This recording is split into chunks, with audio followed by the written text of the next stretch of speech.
మన ప్రభువును రక్షకుడైన యేసుక్రీస్తు అతి పరిశుద్ధమైన నామంలో ప్రత్యేకంగా ఎమ్మెల్యే గారికి వందనాలు. నేను చాలామందిని చూశానండి, ఇంత ప్రసంగం చేసిన వాళ్ళు ఎవరైనా చూడలేదు. మీకు హ్యాపీ క్రిస్మస్.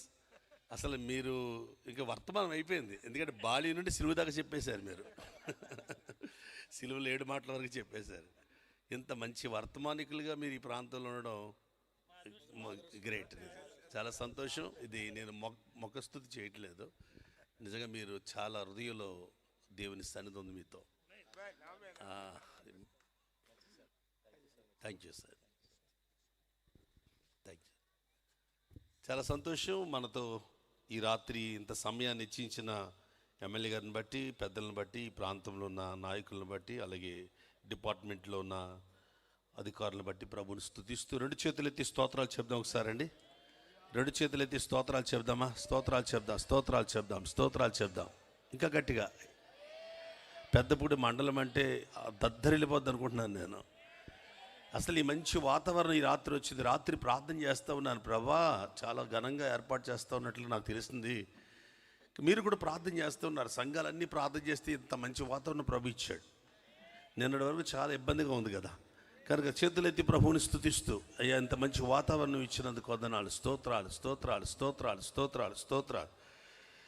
నిజంగా ఈ పెద్దపూడి ప్రాంతం మండలంలో దేవుని యొక్క సన్నిధిలో ఈ క్రిస్మస్ ఆరాధన టైటిల్ చాలా అద్భుతమైన టైటిల్. ఇది మెగా అండి, గ్రాండ్ ఐక్య క్రైస్టమస్ అనే మాట, ఐక్య అనే మాట విన్నప్పుడు ఈ మండలంలో, పెద్దపూడి మండలంలో చాలా చోట్ల 1-2 ఫెలోషిప్లు ఉంటాయి, పాస్టల్ ఫెలోషిప్లు. ఇక్కడ ఒకటే ఉంది, అలాగే కొనసాగలేదంతా.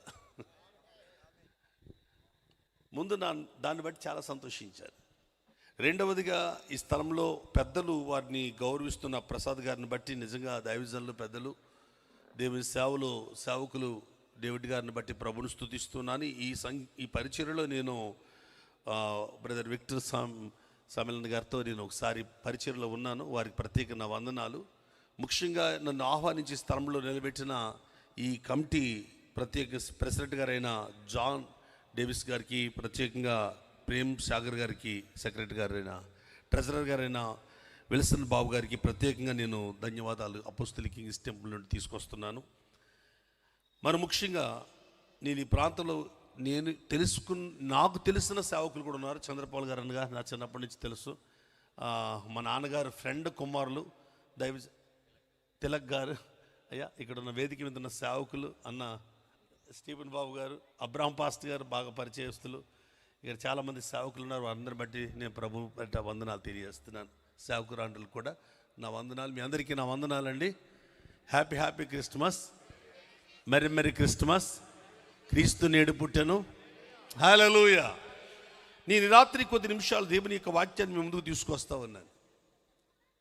ఈ వాక్య భాగాన్ని తీసుకొచ్చే ముందు లూకాసు సువార్త 2వ అధ్యాయానికి వస్తే, మనం చదువుకున్న వాక్య భాగంలో 2వ అధ్యాయంలో ఒక 3 శ్రేష్టమైన ఆ మొదట క్రిస్మస్, క్రీస్తు వారు పుట్టిన వెంటనే జరిగిన ఆ వేడుక, పరలోక దూతలు గానములెత్తి పాడిన పాట, ఏమండి, అంతేకాకుండా ఆ ప్రాంతంలో దేవుని ఉన్నతమైన ప్రసన్నత ఆవరించి జరిగిన క్రిస్మస్లో 3 విధాల గిఫ్ట్స్ అక్కడ కనపడుతూ ఉన్నాయి.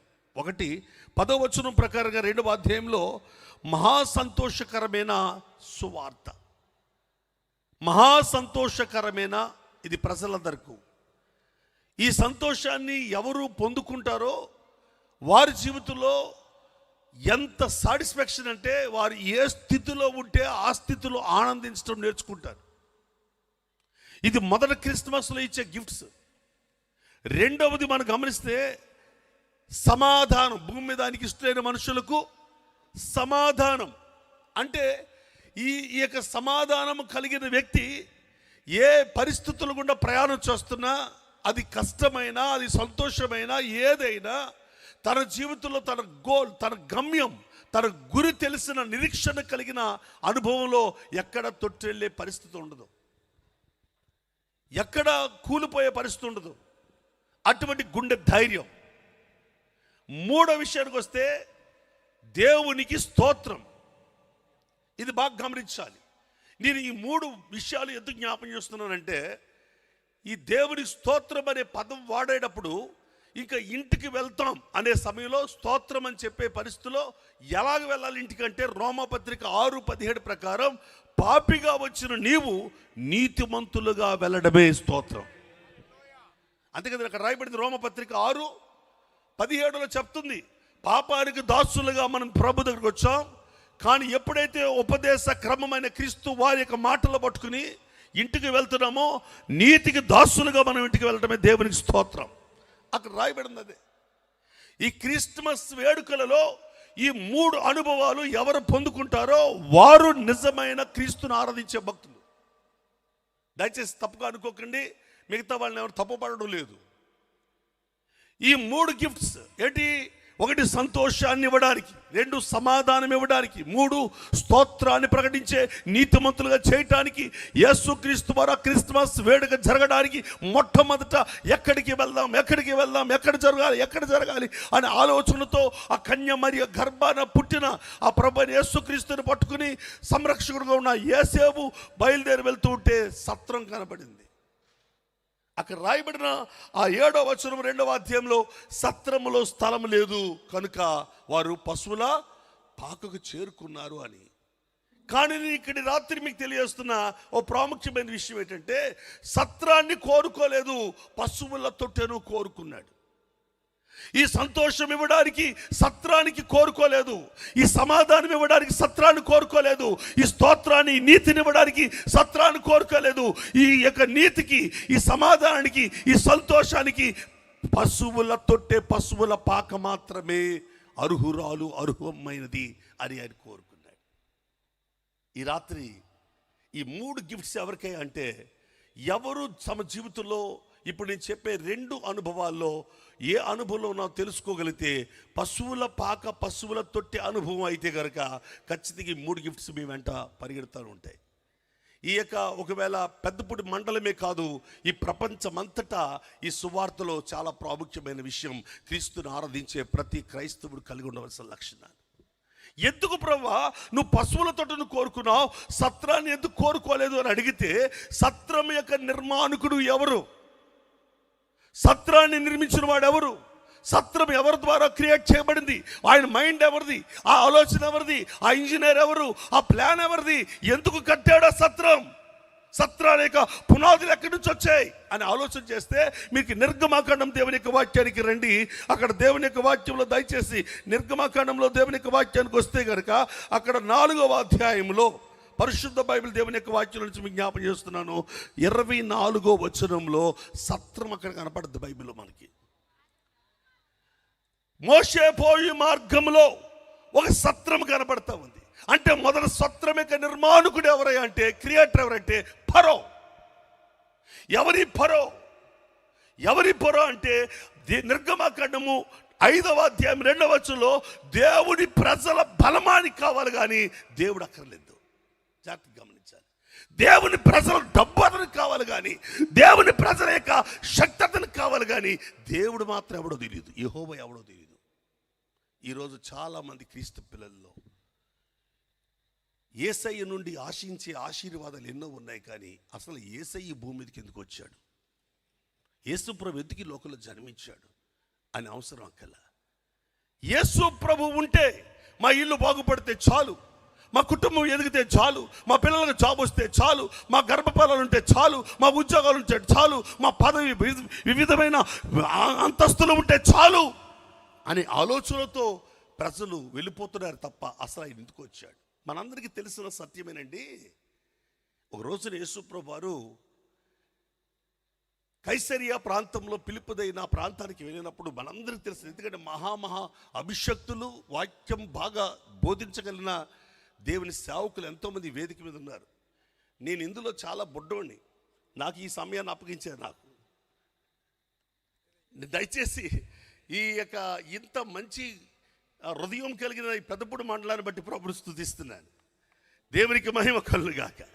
ఇక్కడ చిన్న పెద్ద కాదు, వాక్యం కావాలి కాబట్టి చూడండి. అక్కడ దేవుని యొక్క వాక్యం జ్ఞాపం చేస్తున్న మత్తయి సువార్త 16వ అధ్యాయంలో యేసు ప్రభువు వారు ఎప్పుడు కూడా తన పిల్లల్ని తనని వెంబడించేటప్పుడు ముందు తన నుండి ఏమి పొందుకోవాలో, లేదా ఏది వారికి అవసరమో, ఏది వారికి ఇవ్వాలో అనే దానికంటే అసలు నేనెవరినో వాళ్ళు తెలుసుకోవాలనే ప్రయత్నం కూడా ఆయనకు ఉండేది. జాగ్రత్తగా గమనించాలి. ఏమండి, యేసు ప్రభుకి ఏం ఆశ ఉంది?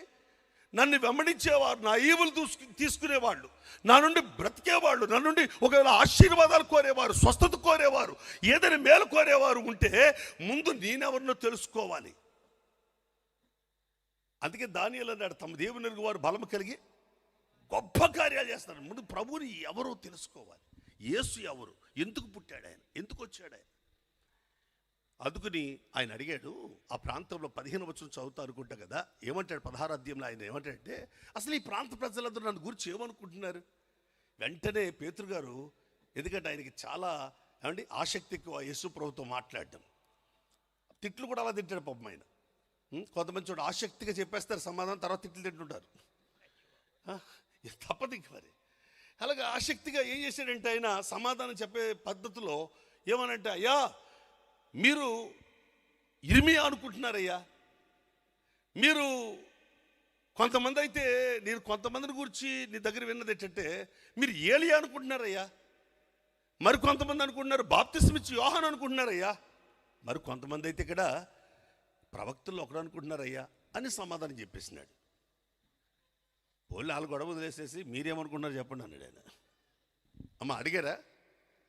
ఎందుకంటే యేసయ్యకి తనెవరో తెలుసుకోవాలని, తనెవరో తెలియాలని, తనను ఆరాధించేవారు తన హృదయంలో ఆరాధిస్తున్నప్పుడు తన దేవుణ్ణి ఎరిగి ఆరాధించేవాడుగా ఉంటే అతడు తన ఇష్టానుసరైన హృదయం కలిగిన వాడు. కాబట్టి అది దావీదులో చూచాడు కనుక దేవుణ్ణి ఆరాధించినప్పుడు ఏ మనిషి ఈ భూమి మీద ఏ వ్యక్తి ఆరాధించినంత గొప్ప పదాలతో ఆరాధించాడు దేవుణ్ణి దావీదు. అందుకే దేవునికి ఇష్టానుసరైన మనుషుడు దావీదు. జాగ్రత్త గమనించాలి. అందుకని దేవుని సన్నిధిని మనం వెతికేటప్పుడు మన జీవితంలో ఏ ఈవులు మన జీవితంలో దొరుకుతున్నాయి కాదు, అసలు ఏమి ఇవ్వడానికి ఈయన వచ్చాడు. అందుకని పేతురు గారు వెంటనే అన్నాడు, అయ్యా నువ్వు సజీవుడైన దేవుని కుమారుడైన క్రీస్తువి అన్నాడు. అంటే ఈ ఊరిలో చెప్పుకుంటున్నారే ఏమని, ఈ ప్రాంతంలో చెప్పుకున్నారే ఏమని, ఇర్మియా లేదా బాప్తిస్మ ఇచ్చి యోహాను అంటే సమాధిలోకి వెళ్ళిపోయిన ఒక ప్రవక్త అని. ఇంకొక కొంతమంది చెప్పుకున్నారే సమాధికి వెళ్ళని పరలోకానికి నిత్య జీవానికి వెళ్ళిపోని ఏలియా అంటే చావు లేకుండా వెళ్ళిపోగలిగిన వాడు అని. చావటానికి సిద్ధంగా ఉన్నవాడను, చావుకి లేకుండా పరలోకానికి వెళ్ళిపోయేవాడను వాళ్ళు అనుకుంటే, నేనంటున్నాను చావుని గెలిచి వచ్చేవాడు అని. క్రీస్తు అంటే అర్థం అది. క్రీస్తు అంటే అర్థం అది మరణాన్ని గెలిపించేవాడి, మరణం తర్వాత ఉన్న జీవితాన్ని చూపించేవాడి. అందుకే ఈ లోకానికి వచ్చామయ్యా. మనిషి జీవితంలో తల్లి గర్భం నెలలే, భూమి మీద సంవత్సరాలే, యుగ యుగాలంటే రాజ్యం కావాలంటే నీవే మార్గం, నీవే సత్యం, నీవే జీవం, అందుకే నిత్య జీవం మాటలు కలవాడు. అందుకు నేను మిమ్మల్ని వెంబడిస్తున్నామని యోహాను సువార్త 6వ అధ్యాయం 68వ వచనంలో ఖచ్చితంగా చెప్పాడండి. ఎందుకు చెప్పాడు పేతురు గారు అంటే, యేసు ప్రభుని రొట్టుముక్కల కోసం వెంబడించట్లా, యేసు ప్రభుని అద్భుతాల కోసం వెంబడించట్లా. కొంతమంది వెళ్ళిపోతే వాళ్ళు వెళ్ళిపోని, మీరు కూడా వెళ్ళిపోవాలనుకుంటున్నారా? అయ్యా ఎక్కడికి వెళ్తాం? అయ్యా నిత్య జీవపు మాటలు కలవాడు, ఎటర్నల్ లైఫ్ ఇవ్వడానికి, నిత్యత్వాన్ని ఇవ్వడానికి కన్య మరియ గర్భంలోకి వచ్చిన ఒక యేసు అనే రూపాన్ని దాల్చుకుని సమాధులకు వెళ్ళి క్రీస్తు అనే రూపంతో బయటకు వచ్చేవాడిని. గర్భ సంచిలోకి యేసుగా వచ్చావు, సమాధిలోని క్రీస్తుగా బయటకు వస్తావు. మరణం తర్వాత ఉన్న జీవితం ఇచ్చేవాడు. అది తెలిసి ఆరాధించేవాడి మీదే సంఘం కట్టాడు దేవుడు. అలాగ తెలిసి ఆరాధించేవాళ్ళే సంఘ సభ్యులు అవుతారు. అంతేగాని ఒక ప్రెసిడెంట్ పదవి ఇస్తే సంఘానికి చేరి, ఓ పార్టీ ఇస్తే సంఘానికి చేరి, ఏదో ఒక పదవి ఏదో ఒక మంచి ఆరాధన వస్తే ఒక డ్రమ్ దొరికితే అటు ఎవడుకోరంట ఫస్ట్ ఎయిడ్ బ్యాగ్ దొరికిందంట వెంటనే హాస్పిటల్ పెట్టాడంట. కొంతమందికి ఏంటంటే అర్థం చేసుకోండి, కొంతమందికి 4 పాటలు వస్తే సంఘం పెట్టేస్తాడు, 4 మాటలు వస్తే సంఘం పెట్టేస్తాడు. ఎమ్మెల్యే గారు మనకంటే బాగా చెప్పారు ఆయన వాక్యం. సంఘం పెట్టేవాడికి ఉండవలసిన లక్షణం, సంఘం కట్టబడేది ఎక్కడ? పునరుద్ధానుడి మీద, పునరుద్ధానపు వార్త మీద, పునరుద్ధాన శక్తి మీద. అది తెలియదు ఈ పరోగాడికి. అన్ని చెప్తాడు, అన్ని చేస్తాడు, కానీ ఫరోకేం తెలీదు, పునరుద్ధానపు వార్త తెలియదు, దేవుని శక్తి తెలియదు, దేవుని ప్రజల బలం కావాలి, కానీ దేవుడు అక్కర్లేదు. ఈనాడు ఎంతో మంది విశ్వాసులుగా చలామణి అయిపోతున్న పిశాసులు చాలా మంది ఉన్నారు. అందుకే సంఘాల్లో శక్తి లేదు. విశ్వాసులుగా చలామణి అయిపోతున్న పిశాసులను ఎందుకంటున్నారంటే, విశ్వాసం అయితే కన్నీటి ప్రార్థన ఉండాలి, విశ్వాసం అయితే ఉపవాస ప్రార్థన ఉండాలి, విశ్వాసం అయితే లోబడి ఉండాలి, విశ్వాసం అయితే దేవుని పనిలో నమ్మకంగా ఉండాలి. నువ్వు విశ్వాసంగా లేవు కాబట్టి ఈ వారం ఈ చర్చికి, వచ్చే సంవత్సరం ఆ చర్చికి, మరో చర్చికి పరుగులెత్తే రంగులు వేసుకునే ముసరు వీళ్ళు ఎక్కువైపోయారు. కారణం వారికి యేసు ఎవరో తెలియదు. యేసు ఎవరో తెలిస్తే చచ్చే వరకు ఒక స్థలంలో ఉంటాం, నమ్మకంగా బ్రతుకుతాం. అప్పుడు క్రిస్మస్ అవుతుంది, అది క్రీస్తు ఆరాధన అవుతుంది. దేవుని జనాంగమా, ఇతని ఆరాధన ఎలాగుంటుందో చెప్పనా? పరో ఆరాధన ఎలాగుంటుందో క్లుప్తంగా కొన్ని మాటలు చెప్తాను. ఎందుకు సత్రం వద్దన్నాడంటే, సత్ర నిర్మాణికుడు పరో కదా, వాడికి దేవుడి బలం తెలియదు కదా, కానీ దేవుని ప్రజల బలం కావాలి కదా, దేవుని ప్రజల యొక్క శక్తి కావాలి కదా, ఆ శక్తితోనే సత్రాన్ని నిర్మించుకుంటాడు కదా. ఇతని ఆరాధన ఎలా ఉంటుందో మీకు 3 రకాల ఆరాధన నిర్గమకాండం 8వ అధ్యాయం 28వ చదువుకోండి. అంటాడు, ఆరాధన చేయటానికి వెళ్ళండి భక్తులారా, కానీ దూరంగా మాత్రం, భారంగా మాత్రం, 1 గంట దాకా మాత్రం, 10 గంటలకే కొన్ని సంఘాలు పోతుంటారు. నువ్వు ఎంతసేపు మీటింగ్ పెట్టు, 9 గంటలు వేసి వెళ్ళిపోతారండి. నేను విదేశాలు వెళ్ళి వాకి చెప్తుంటే వాళ్ళు కరెక్ట్గా 9:30 వెళ్ళిపోతుంటారు. ఏమిరా అంటే, వాళ్ళు పాస్టర్ ఎంత గొప్పోడు వచ్చినా ఎంత టైం పెట్టుకుంటారు, ఆ టైం నిజానికి ఇంట్లో టయానికి అన్నీ చేయరు, కానీ చర్చిలో మాత్రం టయానికి లేసి వెళ్ళిపోతారు. అమ్మ మీరు అలాంటి వాళ్ళు కాదు, పెద్దపూటి మండలం వాళ్ళు చాలా మంచివాళ్ళు, అందుకని కొన్ని ఖాళీగా ఉన్న చైర్లు చూసారా, కొన్ని చైర్లు ఖాళీగా ఉన్నాయి చూసారా, ఎందుకంటే వాళ్ళకు టైం ఉంది. ఆ టయానికి ఎంత మంచి వాక్యం చెప్పిన అవసరం లే, ఎంత విలువైన కార్యం జరిగినా, యేసు ప్రభువు వారి మధ్య నడుస్తున్నా, పరిశుద్ధాత్మ వారి మధ్య సంచరిస్తున్నా, నో, వద్దు. వాళ్ళకి టైం ముఖ్యం. వారు దూరం, భారం, కష్టం అవసరంలే, గద్దెంపు అవసరంలే, పొగడుతలు అవసరం, ఆయింట్మెంట్లు అవసరం. మన ఒక ఆవిడకి ప్రార్థన ఇచ్చిన, నేను ఒక చిన్న సంఘాన్ని కలిగి ఉన్నానండి. ఒక ఆదివారం 9 ఆరాధనలు జరుగుతాయి, ఈ మధ్య 7 ఆరాధనలు జరుగుతున్నాయి సండే. సుమారు ఒక 80 గ్రామాల నుంచి ప్రజలు వస్తారు. దేవుని కార్యం అస్సలు ఖాళీ ఉండదు, పరిశుద్ధాత్మని తీసుకొస్తాడు, సత్యంతా నిండిపోతుంది, వెళ్ళిపోతారు, మరొక ఆరాధన అలాగ వస్తూ ఉంటారు. అది దేవుని ఆత్మకార్యం. ఆ ఆత్మకార్యం చూసి అయ్యగారు మమ్మల్ని పిలిచారనుకుంటా. దయచేసి వినండి. ఆ మధ్య ఒక విశ్వాసికి ప్రార్థన ఇచ్చా. ప్రార్థన ఏమేం చేస్తుంది తెలుసా? ప్రభువా నీకు వందనాలు ప్రభువా, మీ దైవజనుడు మా అన్నయ్య గారు నిలబడుతున్నప్పుడు సాలేమన్ ఎలా మాట్లాడుతున్నాడో సమాధానంగా అలాగే మాట్లాడాలి. కరుకైన మాటలు, బరువైన మాటలు, ఇబ్బందికరమైన మాటలు, మా గుండెలు గాయపరిచే మాటలు రానివ్వకు ప్రభువా. ఇప్పుడు చెప్పేస్తున్నారు ప్రార్థన. పొడవద్దట, గద్దించొద్దట. నేనంటాను, గద్దించకపోతే జబ్బులు ఎలా పోతాయి? గద్దించకపోతే సీమోను అత్తగారికి జబ్బు ఎలా పోయింది? గద్దింపు గల సంఘానికి వెళ్ళు, హెచ్చరించే సేవకుడి దగ్గర బతుకు. అది దేవుని పరలోకం. అక్కడ పరలోకం పనిచేస్తుంది. దేవుని సేవకుని రూల్స్లో పెట్టే ప్రార్థనలు నీళ్ళు అమ్మో కంట్రోల్ చేస్తూ ఉంటాయి కొన్ని ప్రార్థనలు. మనం చెప్పాలనుకున్న గట్టి వాక్యం కూడా చెప్పలేము, వాళ్ళు చెప్తుంటే ప్రార్థన. అయ్యా మీరు అలాంటి వాళ్ళు కాదు. దేవునికి ఒకసారి గట్టిగా స్తోత్రం చెప్పండి. హ్యాపీ క్రిస్మస్ చెప్పగలరా? అయిపోయింది, చాలా అయిపోయింది. అమ్మ అందరూ ఆ షెల్టర్లోకి వెళ్ళిపోయినారు కదా, మంచిది. అందరికి ఒకసారి గట్టిగా హ్యాపీ క్రిస్మస్ చెప్పండి.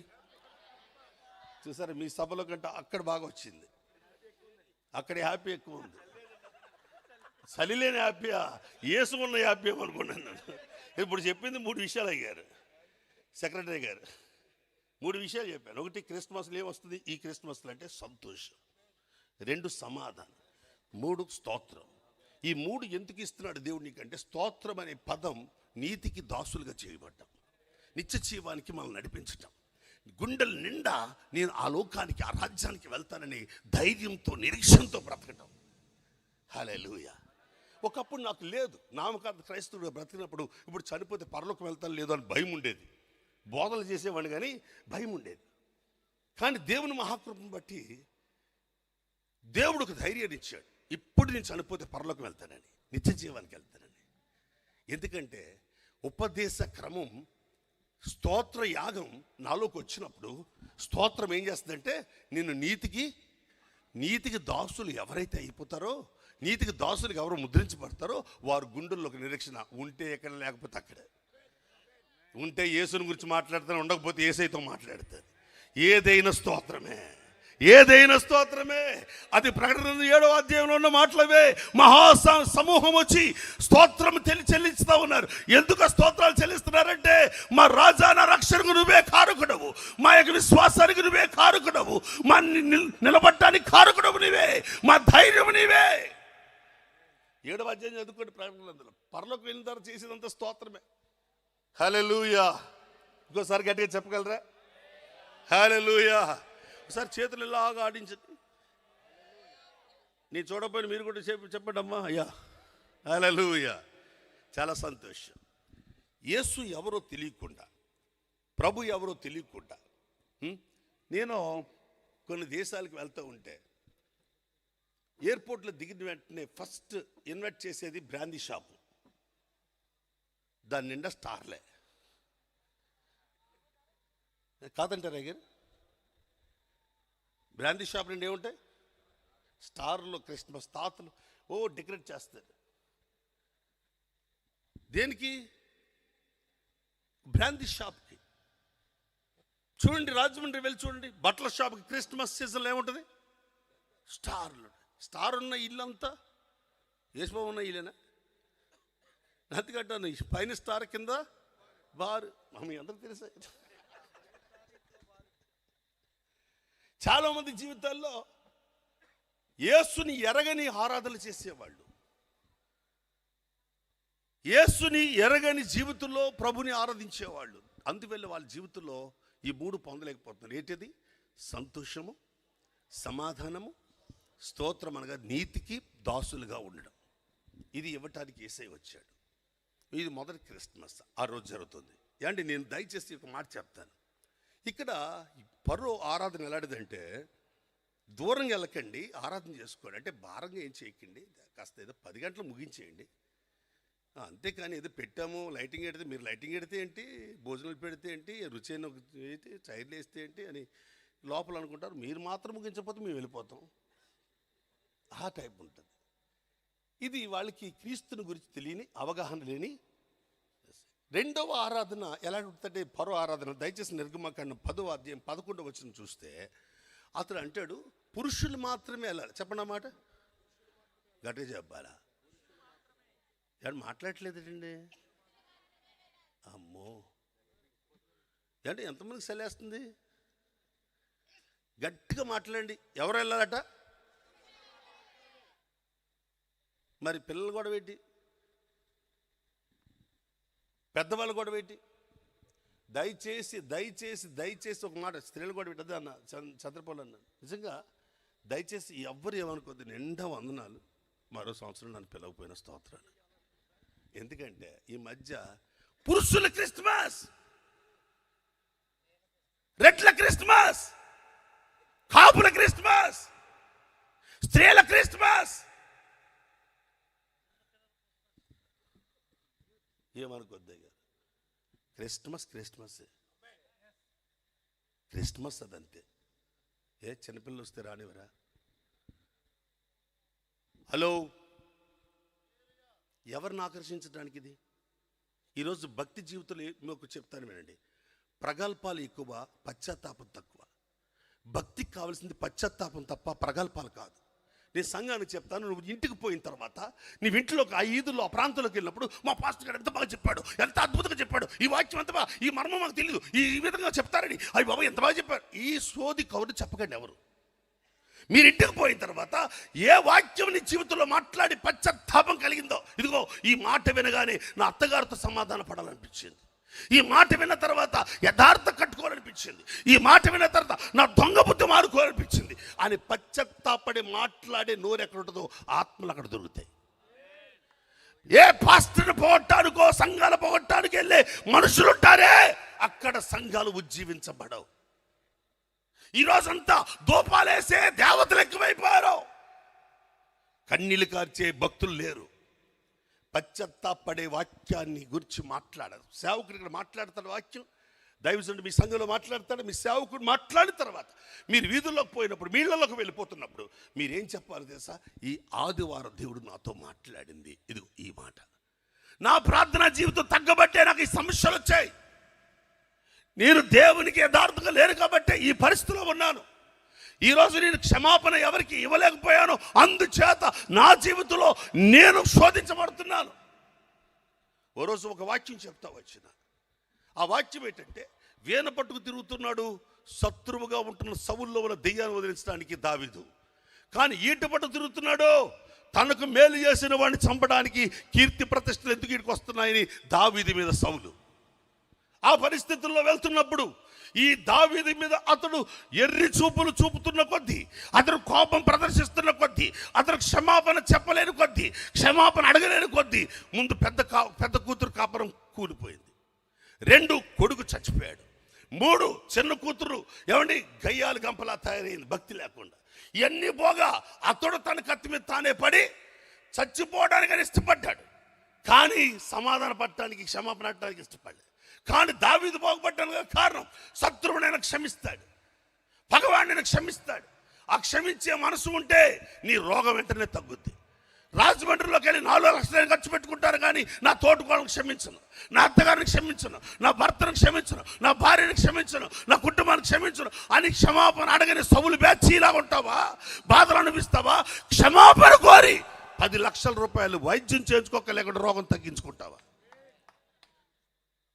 ఎందుకంటే మత్తయి సువార్త నేను చెప్పలేదు ఈ మాట. మత్తయి సువార్త 6వ అధ్యాయంలో యేసు ప్రభువే స్వయంగా 14వ వచనం చెప్పాడు, మీరు భూమి మీద ఎవడు పాపాలు క్షమిస్తే పరలోకంలో ఆ పాపాలు మీకు ఎన్ని క్షమిస్తే అన్ని క్షమించబడతాయి, మీరు ఎన్ని లోపలెట్టుకుంటే అన్ని ఉండిపోతాయి. అర్థం లేదు, వాళ్ళకి అర్థమైందండి. వాళ్ళకి అర్థమై ఇంటికి వెళ్ళి తోటికోళ్ళతో సమాధానం పడ్డారట. ఇదేంటి బాబు ఎంత వచ్చేసింది మా తోటికోళ్ళకని. 2వ వారం 2వసారి వచ్చినప్పుడు వాళ్ళ తోటికోళ్ళు వచ్చింది ఇవిడితో చర్చికి. ఎందుకు వచ్చింది తోటికోళ్ళు? నేను వెళ్ళి వాక్యం చెప్పినానా? పాస్టర్ గారు బట్ట నో, ఒక విశ్వాసి మార్పు, ఒక విశ్వాసి పశ్చాత్తాపం, కొన్ని ఆత్మలు దొరుకుతాయండి. ఈ రాత్రికాల సమయంలో ఫరో యొక్క ఆరాధనలో ఉన్న 2వ లక్షణం, అతను అంటాడు పురుషులకు మాత్రమే, అంటే ప్రగల్భాలకు మాత్రమే. ఈ సభలో, ఈ సంఘములో, ఈ సభలో, ఈ పరిచర్యలో, లేదా ఈ కూటాల్లో, ఈ యొక్క లేదా మెగా క్రిస్మస్లో ఇన్ని లక్షల మంది వచ్చారు అనే సంఖ్య కంటే ఇన్ని వందల మంది మారు మనసు పొందారు అనే మాట చాలా ముఖ్యమైనది. దయచేసి వినండి, ప్రగల్భాల కంటే పశ్చాత్తాపం చాలా గొప్పది. 3వ విషయాన్ని చెప్పి నేను ముందుకు వెళ్తున్నాను.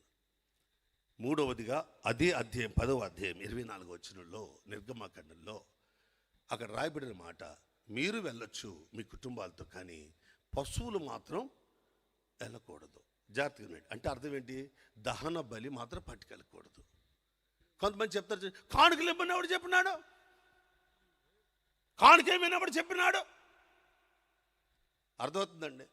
కొంతమంది బోధలు ఎలా ఉంటాయంటే, 10 భాగాలు ఎక్కడేమన్నా ఉంది, ఆడికి ఏం తెలుసు?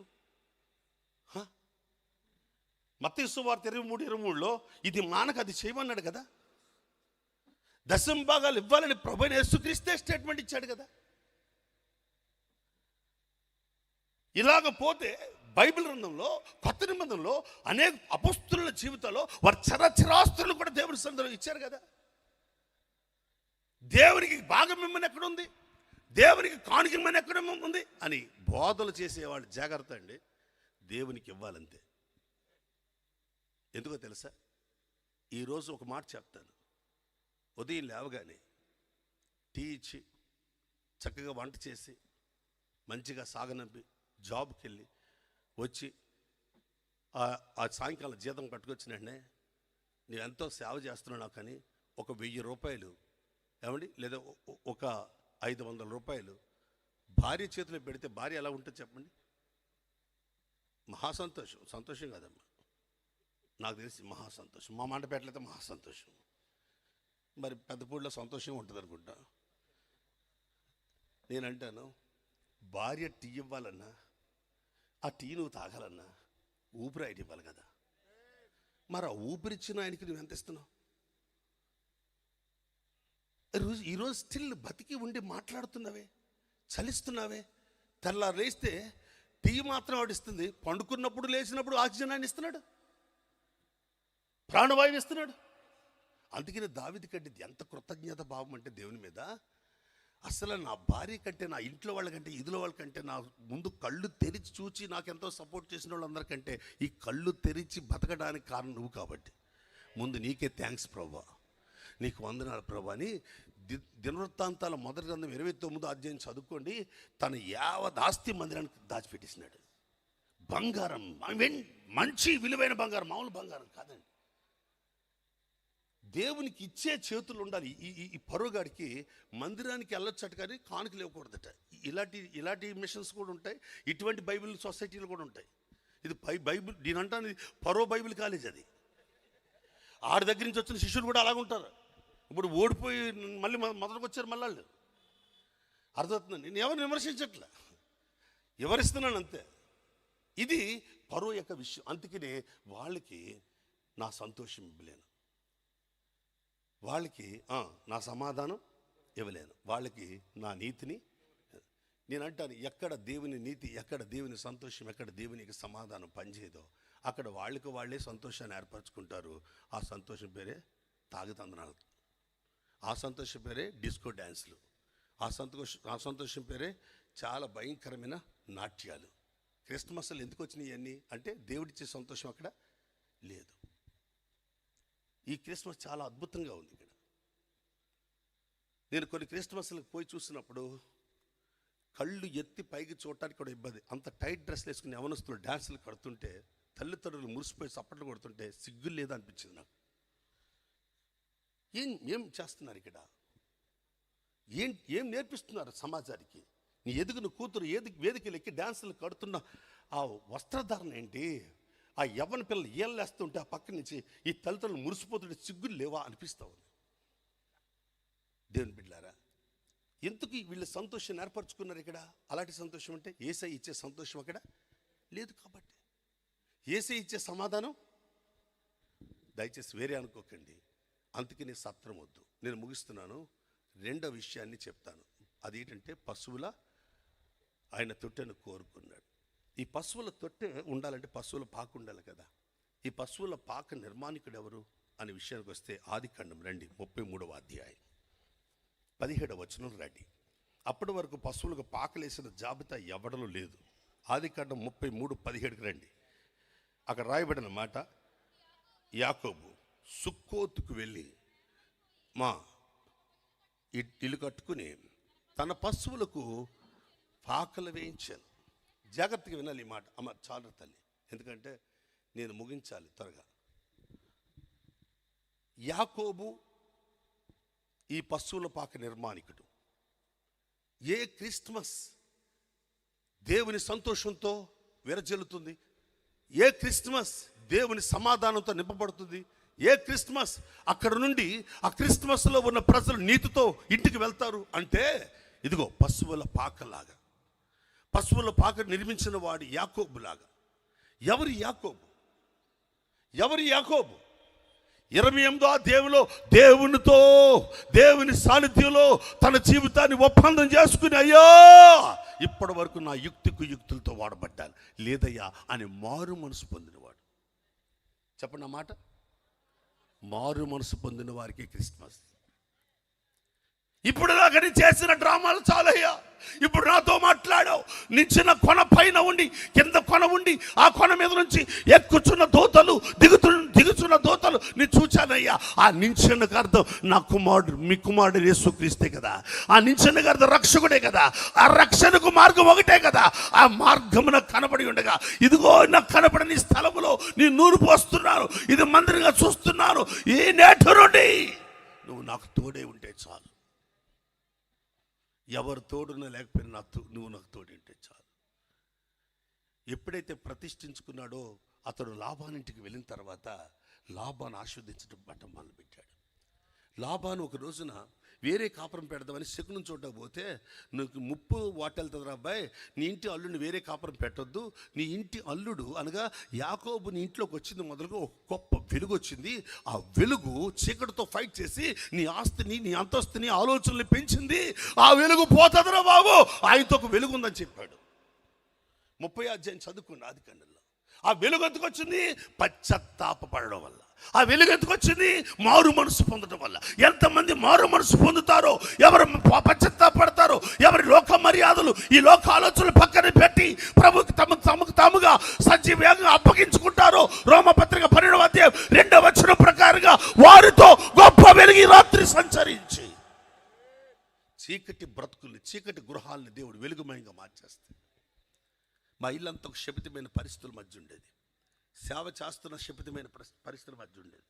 ఎందుకంటే మా పరిస్థితులు అమ్మవాసులు చూసుకోవటం మానం, పౌర్ణాలు చూసుకోవటం మానం, ఎదురులు చూసుకోవటం మానం, పైకి భక్తి చేస్తాం. ఎందుకంటే అన్యుల కుటుంబంలో వచ్చాగా కొన్ని ఆచారాలు. శనివారం నాడు నువ్వులు తేకూడదు, శనివారం నాడు నూనె తేకూడదు, శనివారం నాడు అలా ఉండాలి, మంగళవారం నాడు అలా ఉండాలి, సోమవారం నాడు ఎలా ఉండాలి, ఆదివారం నాడు అలా ఉండాలి అని చెప్పిన మా తాతలు ముత్తాతలు చెప్పిన సంగతులు మా ఇళ్లలో పని చేయటం వల్ల ఎన్నో నష్టపోయాం, ఎన్నో బాధలు పడ్డాం. సమాధానం చెప్తుంది వాక్యం, కానీ ఇంట్లో సమాధానం లేదు. ఈ సంతోషం అని చెప్తుంది వాక్యం, ఇంట్లో సంతోషం లేదు.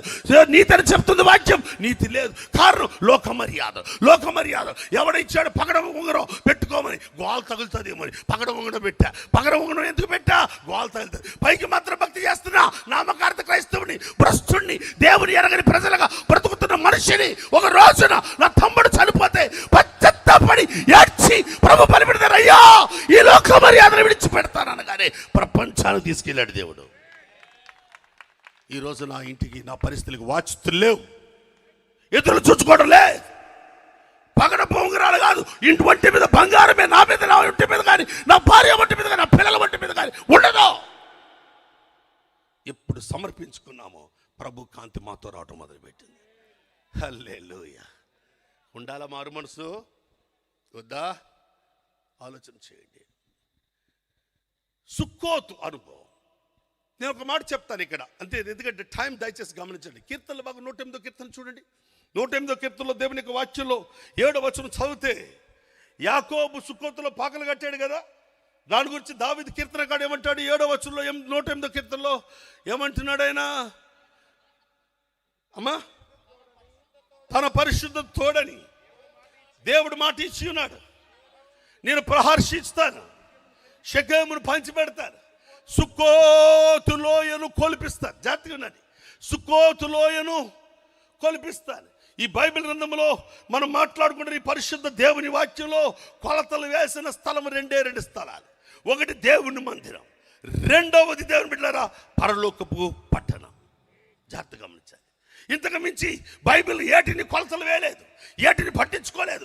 నరకానికి కొలతలు లేవు, పాపం చేసేవాడి విషయంలో పాప సంబంధించిన కొలతలు లేవు.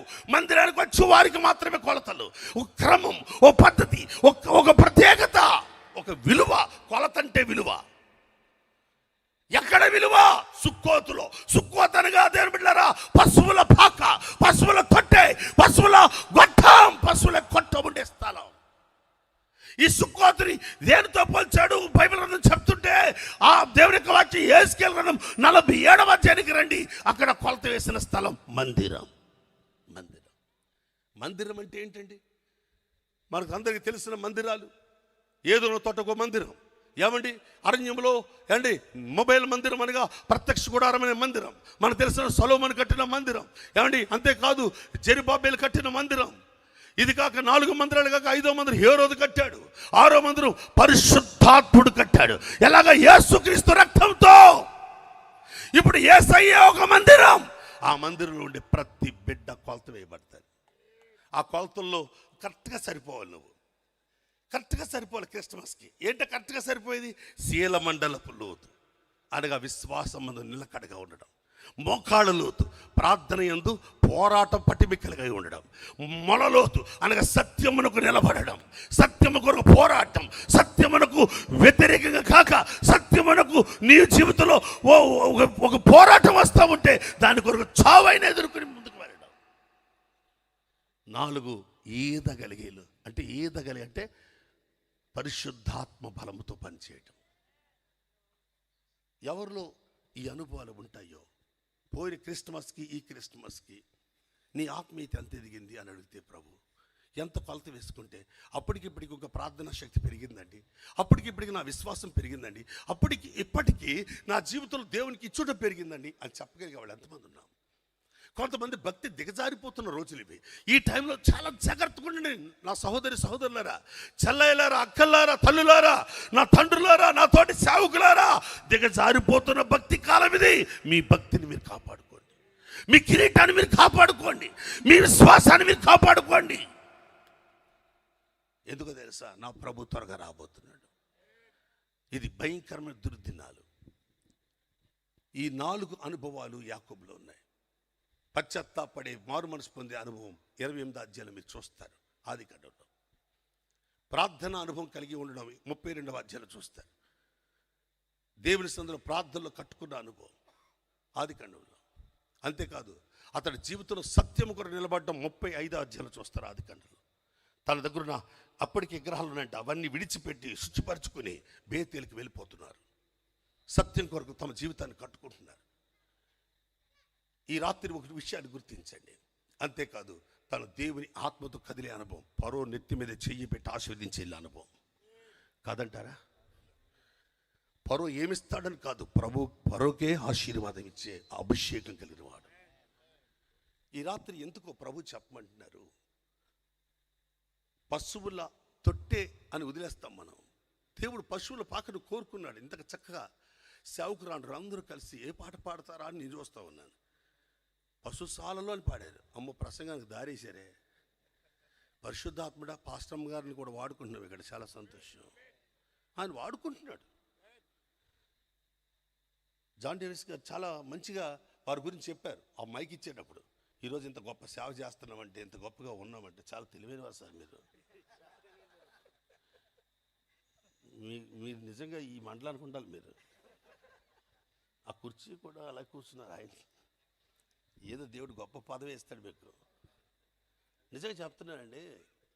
పాట పాడతారు పాస్టర్ గారు, ఎక్కడ నీచుకొని క్రిస్మస్కి వెళ్తాను, రండి త్వరగా రండి, మైక్ పట్టుకోండి, పాడండి, వెళ్ళిపోండి అంటారు. అలా అనకూడదు కదా అండి, అనకూడదు కదా. నిజమండి. ఈరోజు నిజం చెప్పారండి. పాస్టర్ అమ్మగారు సహకరించకపోతే, ప్రసాద్ పాల్కి పరిమళ సుధనే సేవకురాలు సహకరించకపోతే ఆడు ఎప్పుడూ చచ్చిపోతాడు. అంతే కదా అన్న, చంద్రపల్లి అలాగంటాడు. పాస్టర్లు సహకరించకపోతే పాస్టర్ల సేవ చేయడం చాలా, మీకు తెలుసా, ఇక్కడున్న సేవకుల కంటే గొప్ప వాక్యాలు చెప్పేవాళ్ళు ఎంతోమంది సేవకురాలు సపోర్ట్ చేయక వారి సేవలు ఆగిపోయాయి, సతుకులు పడిపోయాయి. నిజంగా ఆ దైవ జనరాలను బట్టి దేవునికి స్తోత్రాలు చెప్పండి. ఈ రాత్రి పరిశుద్ధాత్మ దేవుడు ఆ దైవ సేవకురాలను వాడుకుంటున్నాడంటే ఏ మాత్రం డౌట్ లేదు. నేను ఏ వాక్యం చెప్తాను ఆ సేవకురాలకు తెలియదు. పరిశుద్ధాత్మ దేవుడు మండపేటలో మాట్లాడుతున్నాడు. ఈ వర్తమానం చెప్పు, ఈ మాటల గురించి మాట్లాడు. అందుకని నేను రాసుకుని పూసుకున్నాయి పక్కనెట్టి దేవుడు చెప్పాడు కాబట్టి చెప్తున్నాను. ఇది వారు చూడండి దేవుని ఆత్మతో ఇదే మాట చెప్తున్నారు. ఈ రాత్రి మీకు జ్ఞాపకం చేస్తున్నాను, మన సత్రాలు కట్టే పరోభక్తి చేయకుండా పశువుల తొట్టెను పశువుల పాకను ఏర్పరిచిన యాకోబులాగా ఎన్ని అనుభవాలు చెప్పాను మీకు. 1 మారు మనసు, 2 ప్రార్థనా జీవితం, 3 సత్యము కొరకు నిలబడడం, బాప్తిసం లేకపోతే బాప్తిసానికి రాండి, మనలో తరువాది, 4 పరిశుద్ధాత్మలు ఆనందిస్తాం అన్న చక్కగా ఆరాధన చేస్తూ ఉంటే వికట సామ్యుల్ గారు వారి బృందం పరిచర్యలో ఆరాధన చేస్తూ ఉంటే ఆ పల్లవి ఎత్తుకున్నప్పుడు ఆ ఆరాధిస్తున్నప్పుడు ఎందుకో తెలియకుండా కళ్ళలో నీళ్ళు తిరిగాయి నాకు. నిజమే కదా ప్రభా, మా కోసం దిగి వచ్చినావు కదా, నువ్వు దిగి రాకపోతే మా బ్రతుకులు దిగజారిపోయాయి. పెంట కుప్ప మీద బతికే ప్రసాద్ పల్లి ఈరోజు నువ్వు దిగి వచ్చి నన్ను లేపావు కదా, ఎక్కడ కూర్చోబెట్టావయ్యా? మేము దేనికి పనికిరాం. గమాల నెత్తి మీద పెట్టుకుని 10 రూపాయలు కూలికి వెళ్ళిన మా బ్రతుకుని ఈరోజు స్కూల్ డైరెక్టర్లుగా పిలువబడుతున్నా, ఎన్నో స్థలాల్లో ఊరేగించబడుతున్నామంటే ఈ వాక్యమే కదా. కుల రక్తం కాదు కదా, యేసు రక్తమే కదా. కుల రక్తాన్ని బట్టి బాగుపడిన సేవకుడు ఎవరు ఇక్కడ లేరండి, యేసు రక్తాన్ని బట్టి తప్ప. ఇక్కడ ఉన్న మీరైనా నేనైనా ఆ రక్తాన్ని బట్టేనండి. ఆ రక్తాన్ని ఆశ్రయించి బ్రతకడమే పశువుల పాకానుభవం. అటువంటి ఆరాధన ఎక్కడ ఉంటుందో అక్కడ సంతోషం, మహా సంతోషం, సాటిస్ఫాక్షన్, తృప్తికరమైన జీవితం.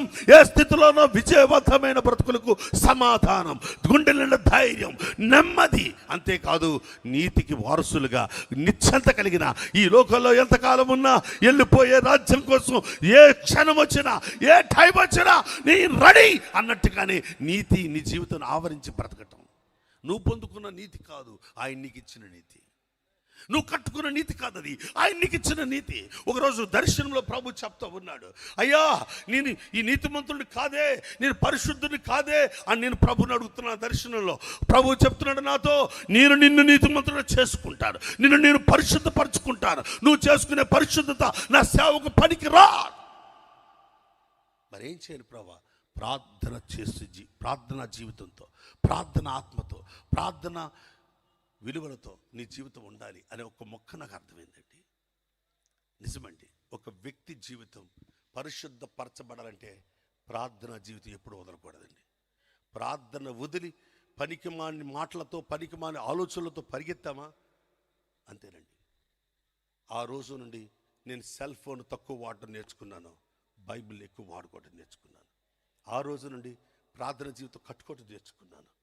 ఈరోజు దేవుని ఆత్మతో చెప్తున్నాను, నా 2 చేతులు జోడించి దయచేసి ప్రభు ఇచ్చే నీతి కావాలంటే ఖచ్చితంగా మనం ఈ 4 అనుభవాల్లో క్రిస్మస్ ఆరాధన ఉండాలి. ఏంటి ఆ 4 అనుభవాలు? మారు మనసు, ఎక్కడ పడిపోయి తిరిగిలే, ఎక్కడ బైబిల్ స్టడీ ఆగిపోయింది మరలా ప్రారంభించు, ఎక్కడ ఈ ప్రార్థన జీవితం చల్లారిపోయింది తిరిగి మరలా బుజ్జిపరచు. ఈ డిసెంబర్ మాసం ఎందుకు ఇచ్చాడంటే, నేను అపోస్తలుల కింగ్స్ టెంపుల్ వారికి చెప్తాను, జనవరి 1వ తారీఖు కాదు మన న్యూ ఇయర్, డిసెంబర్ 1వ తారీఖు న్యూ ఇయర్. ఆ న్యూ ఇయర్ 1వ తారీఖు మొదలుకొని జనవరి 1వ తారీఖు వరకు ఈ 32 రోజులు వింటారా? ఈ 32 రోజులు, ఇది 31 రోజు, అదొక రోజు, ఈ 32 రోజులు మన పండగే. ఈ 32 రోజులు నువ్వు ఎక్కడ పడిపోయి కట్టుకో, 11 నెలలు అద్భుతంగా నువ్వు వాడబడతావు. ఒక్క నెల అంతా దేవుని పనులను వాడవాడు. ఒక్క నెల అంతా ఎక్కడ క్రిస్మస్కి వెళ్ళిన ప్రభు నీతో మాట్లాడతాడు. పశ్చాత్తాపడు, కట్టుకో, మారు మనసు పొందు. నీ జీవితాన్ని మళ్ళీ భక్తి జీవితాన్ని రిపేర్ చేసుకో, దాన్ని మరలా క్రమపరచుకో. నువ్వు నీ జీవితంలో అది కూడగట్టుకో. ప్రభువుని అడుగు, ప్రభువు నీకు సహాయం చేస్తాడు. అప్పుడు ఆయన నీతి నీకు ధరించేస్తాడు.